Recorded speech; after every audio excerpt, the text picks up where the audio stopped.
नमस्कार, आप देख रहे हैं सत्य हिंदी पर 2 बजे का न्यूज बुलेटिन और मैं हूं आपके साथ निकिता। मोदी और जेडी वांस की बातचीत पर पवन खेड़ा बोले, देश को गुड नाइट कॉल से मतलब नहीं। ईरान के राष्ट्रपति पेजेश्कियान ने कहा, शहादत हमारा सपना, मरते दम तक डटे रहेंगे। अमेरिकी राष्ट्रपति का दावा, समझौता होने ही वाला था तभी ईरान ने हमला कर दिया। सौरभ भारद्वाज ने दिल्ली सरकार पर 22,000 करोड़ के चावल घोटाले का लगाया आरोप। मायावती ने एससी और एसटी के लिए आरक्षण में क्रीमी लेयर का किया विरोध। प्रधानमंत्री नरेंद्र मोदी और अमेरिका के उपराष्ट्रपति जेडी वांस के बीच शनिवार रात को फोन पर बातचीत हुई। इस बातचीत को लेकर कांग्रेस सांसद पवन खेड़ा ने पीएम मोदी पर सवाल उठाए हैं। पवन खेड़ा ने पूछा कि क्या दोनों नेताओं के बीच रूस और ईरान से जुड़े अमेरिकी प्रतिबंधों पर चर्चा हुई। पवन खेड़ा ने सोशल मीडिया प्लेटफॉर्म एक्स पर लिखा कि मोदी जी, देश को इस बात से कोई मतलब नहीं है कि आप रात में किसके साथ गुड नाइट कॉल करते हैं। हम जानना चाहते हैं कि क्या आपने अमेरिकी सीनेट से पारित Lindsey Graham sanctioning Russia and Iran act 2026 पर चर्चा करने का साहस दिखाया। मीडिया रिपोर्ट्स के मुताबिक इस बिल में रूसी तेल और गैस खरीदने वाले देशों पर 100% टैरिफ लगाने का प्रावधान है और भारत भी ऐसे देशों में शामिल है। पवन खेड़ा ने पीएम मोदी से पूछा कि क्या उन्होंने बातचीत में भारत के हितों की मजबूती से पैरवी की। इससे पहले पीएम मोदी ने खुद जेडी वांस से फोन पर बातचीत की जानकारी सोशल मीडिया पर दी थी। ईरान के राष्ट्रपति मसूद पेजेश्कियान ने कहा है कि युद्ध के बीच देश को मुश्किल हालात के लिए तैयार रहना होगा। उन्होंने कहा कि जब देश युद्ध लड़ रहा है तो चीजों की कमी और महंगाई जैसी समस्याएं सामने आ सकती हैं। पेजेश्कियान ने कहा कि ईरान इन मुश्किलों को स्वीकार करेगा और लड़ाई जारी रखेगा। उन्होंने यह भी कहा कि वह ईरान के सर्वोच्च नेता के फैसलों के साथ अंत तक खड़े रहेंगे। वहीं ईरान की सर्वोच्च राष्ट्रीय सुरक्षा परिषद के सचिव मोहम्मद बगर जोलगाद्र ने बड़ा बयान दिया। उन्होंने कहा कि अमेरिका से 6 मांगे पूरी होने तक होर्मुज जलडमरू मध्य नहीं खोला जाएगा। इनमें प्रतिबंधों में ढील, युद्ध के नुकसान की भरपाई, ईरानी बंदरगाहों से नाकाबंदी हटाना, धमकियां रोकना और जब्त संपत्तियां मुक्त करना शामिल है। ऐसे में अमेरिका ईरान समझौते की राह मुश्किल दिख रही है। अमेरिका के राष्ट्रपति डोनाल्ड ट्रंप का कहना है कि शनिवार को ईरान और अमेरिका समझौते के बेहद करीब पहुंच गए थे, लेकिन अचानक ईरान ने एक जहाज पर ड्रोन से हमला कर दिया। अमेरिकी राष्ट्रपति ने CNN से कहा कि वे लगभग हर बात मानने को तैयार थे और फिर सिर्फ 2 घंटे बाद उन्होंने एक जहाज पर ड्रोन हमला कर दिया। ईरानी अधिकारियों की आलोचना करते हुए ट्रंप ने कहा कि इन लोगों के साथ कोई ना कोई समस्या है। बता दें कि इससे पहले अमेरिका ने दावा किया था कि होर्मुज जलडमरू मध्य में एक कारोबारी जहाज पर IRGC के हमले के जवाब में उसने ईरान के 140 सैन्य ठिकानों पर हमला किया है। आम आदमी पार्टी नेता और दिल्ली के पूर्व मंत्री सौरभ भारद्वाज ने दिल्ली सरकार पर गंभीर आरोप लगाए हैं। उन्होंने दावा किया कि गरीबों के लिए मिलने वाले सब्सिडी वाले चावल में 22,000 करोड़ रुपए का घोटाला करने की योजना बनाई गई थी। भारद्वाज के मुताबिक दिल्ली सरकार के खाद्य विभाग ने FCI से हर हफ्ते 31,000 मीट्रिक टन चावल की मांग की थी।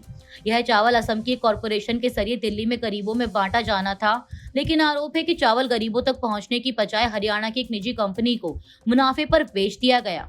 भारद्वाज ने दावा किया कि इससे हर हफ्ते करीब 143 करोड़ रुपए का घोटाला होता और यह योजना 3 साल तक चलने वाली थी। उन्होंने खाद्य मंत्री मनिंदर सिंह सिरसा के विभाग पर भी सवाल उठाए। ये फिलहाल सौरभ भारद्वाज के आरोप है।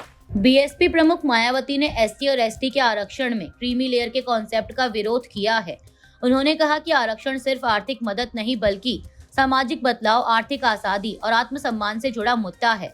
मायावती ने कहा कि एससी और एसटी समुदायों ने सदियों तक भेदभाव, शोषण और वंचना झेली है, इसीलिए उनके लिए क्रीमी लेयर की चर्चा अनुचित है। उन्होंने आरएसएस प्रमुख मोहन भागवत की टिप्पणियों की भी आलोचना की। मायावती ने आरएसएस के रुख को जातिवाद सोच का प्रतिबिंब बताया। उन्होंने केंद्र सरकार से अपील की कि एससी और एसटी को क्रीमी लेयर से बाहर रखने के लिए अदालत में मजबूती से पक्ष रखे। मायावती ने सरकार पर प्रभावी कानूनी प्रतिनिधित्व नहीं करने का भी आरोप लगाया। साथ ही उन्होंने संघ से संविधान का सम्मान करने और आरक्षण व्यवस्था में बदलाव की वकालत बंद करने की मांग की। उत्तर प्रदेश के बुलंदशहर में नाबालिग लड़की से बलात्कार और हत्या के आरोपी की पुलिस मुठभेड़ में मौत हो गई। बुलंदशहर के एसएसपी दिनेश कुमार सिंह के मुताबिक मृतक की पहचान मोनू के रूप में हुई है। वह फतेहपुर के जातवन गांव का रहने वाला था। पुलिस के अनुसार 31 जुलाई की रात वैर रेलवे स्टेशन परिसर में नाबालिग लड़की के बलात्कार और हत्या के मामले में उसकी तलाश की गई थी। मोनू पर 50,000 रुपए का इनाम घोषित था और उसके खिलाफ कई आपराधिक मामले दर्ज थे। पुलिस के मुताबिक गुलावटी के छपरावत के पास 2 बाइक सवार बदमाशों को रोकने की कोशिश की गई। आरोप है कि उन्होंने पुलिस पर फायरिंग कर दी। गोलीबारी में एक सब इंस्पेक्टर और एक कांस्टेबल घायल हुए। वहीं जवाबी कार्रवाई में मोनू घायल हुआ और अस्पताल में उसकी मौत हो गई। हालांकि दूसरा आरोपी फरार है। तमिलनाडु में प्रस्तावित परिसीमन को लेकर सियासी हलचल तेज हो गई है। मुख्यमंत्री सी जोसेफ विजय की बुलाई गई सर्वदलीय बैठक में करीब 21 सांसद शामिल हुए। सांसदों ने मांग की कि लोकसभा की कुल सीटें 543 पर ही बनी रहें और तमिलनाडु की 39 सीटें बरकरार रहें।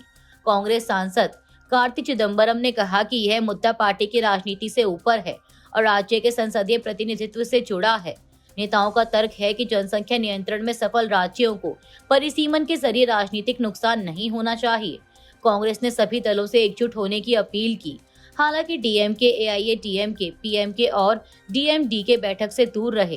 कांग्रेस सांसदों ने उनकी गैर मौजूदगी पर सवाल उठाए। उनका कहना है कि परिसीमन लागू होने पर संसद में तमिलनाडु की आवाज और प्रतिनिधित्व कम हो सकता है। नेताओं ने साफ कहा कि राज्य की सीटों में कोई बदलाव स्वीकार नहीं होगा। झारखंड में जेपीएससी और जेएसएससी भर्ती परीक्षाओं में कथित गड़बड़ी के खिलाफ छात्रों का आंदोलन 15वें दिन भी जारी रहा। हेमंत सोरेन सरकार ने शनिवार को एनएसयूआई, झारखंड छात्र मोर्चा और आदिवासी छात्र संघ समेत कई संगठनों से बातचीत की। 5 दौर की वार्ता के बाद भी गतिरोध नहीं टूटा। अब सरकार ने रविवार दोपहर 12 बजे छात्रों के साथ छठे दौर की बातचीत का फैसला किया है। हालांकि जेपीएससी और जेएसएससी रिफॉर्म्स मंच ने इसे राजनीतिक चाल बताते हुए आरोप लगाया कि सरकार आंदोलन को बांटने की कोशिश कर रही है। छात्रों की प्रमुख मांगों में 14वीं जेपीएससी परीक्षा रद्द करना, संदिग्ध परीक्षाओं की सीआईडी जांच और भर्ती प्रक्रिया में सुधार शामिल है। प्रदर्शनकारियों ने चेतावनी दी है कि मांगे नहीं मानी गई तो 10 अगस्त को विधानसभा मार्च करेंगे। इस मामले में अब तक 19 गिरफ्तारियां हो चुकी हैं। वहीं एबीवीपी ने 11 अगस्त को अलग विधानसभा मार्च का ऐलान किया है। यूपीआई शुल्क को लेकर वित्त मंत्रालय ने बड़ी सफाई दी है। आम लोगों को यूपीआई से भुगतान करने पर कोई ट्रांजैक्शन चार्ज नहीं देना होगा। व्यक्ति से व्यक्ति यानी P2P भुगतान भी पूरी तरह मुफ्त रहेगा। हालांकि भविष्य में बड़े कारोबारियों के लिए MDR यानी मर्चेंट डिस्काउंट रेट लागू किया जा सकता है।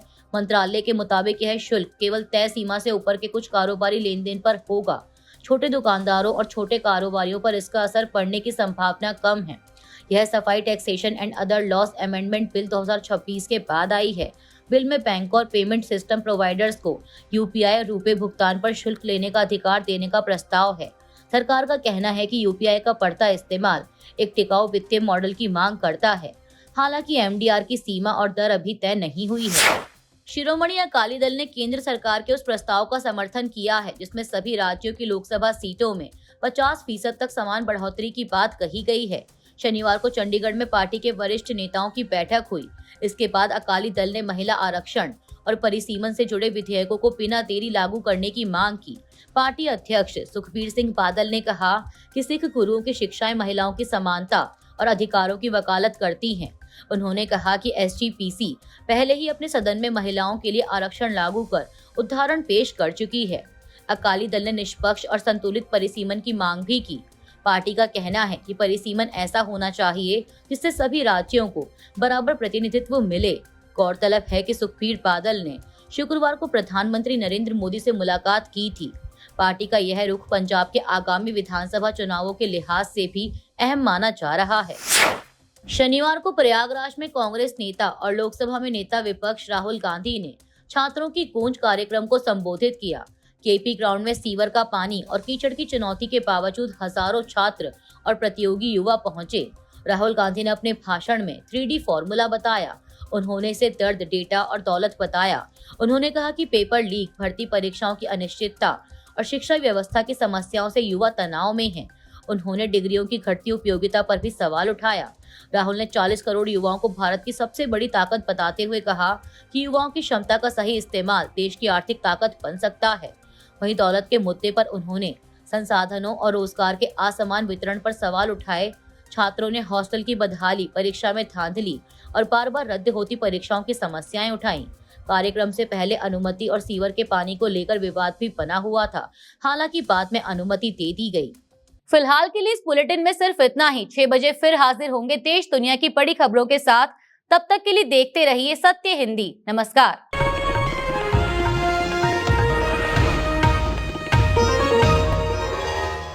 Copyright disclaimer under Section 107 of the Copyright Act 1976. Allowance is made for fair use for purposes such as criticism, comment, news reporting, scholarship, and research. Fair use is a use permitted by copyright statute that might otherwise be infringing.